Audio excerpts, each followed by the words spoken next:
Furious protests over the killing of 14 civilians in Nagaland's remote Mon district earlier this month during and after an army counter-insurgency op that went horrifically wrong have now spread to state capital Kohima. The influential Naga Students Federation (NSF) has organized a massive rally in the city which has seen thousands take to the streets to demand justice for those who died and the repeal of the controversial AFSPA or Armed Forces Special Powers Act. Protesters stood with banners and placards that read, "How many times must bullets be fired before repealing AFSPA? AFSPA rears devil in the Indian armies and ban AFSPA, not our voice." Moving on to the next news, Amrinder Singh today announced an alliance with the BJP for the Punjab Assembly election, a move that had been anticipated ever since he quit the Congress last month. The former Punjab Chief Minister made the announcement after meeting with the BJP leadership in Delhi. He also tweeted photos hugging Union Minister Gajendra Singh Shekhawat, the BJP's Punjab in charge. "Our alliance with BJP is confirmed. Only seat sharing talks are going on. We will see who will contest where. Our criteria for seat selection is purely winnability," Amrinder Singh told reporters. Moving on to the next news, the Omicron variant of the coronavirus is spreading rapidly. There are now 101 cases in 11 states in India, the Health Ministry said Friday, warning that 19 districts were at high risk of a surge in COVID-19 cases.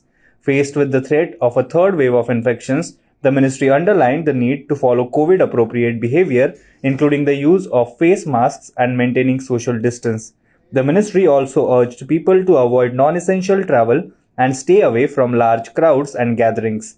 The ministry then issued a dire threat that based on the progression of the strain in the UK, which already has over 11,000 Omicron cases, India could see a devastating 14 lakh cases daily. Moving on to the next news. The Supreme Court on Friday pulled up the Kerala, Rajasthan and Maharashtra governments over delays in compensating the families of those died because of COVID-19. The court also issued notice to Chhattisgarh, Karnataka and Delhi governments seeking additional data on the subject. In October, the court approved the payment of Rs 50,000 to the families of those who died due to COVID. This was to be paid over amounts paid by the centre and state under various schemes. Justice M.R. Shah and Justice B.V. Nagaratna slammed the sorry state of affairs in Kerala and said, as a welfare state, it is their duty to pay compensation to people who have already suffered. Moving on to the next news, Union Minister Nitin Gadkari today told investors not to worry about returns on investments in infrastructure projects or them getting stalled. The Minister for Road Transport and Highways was speaking at the National Conference on Investment Opportunities in Highway Transport and Logistics in Mumbai.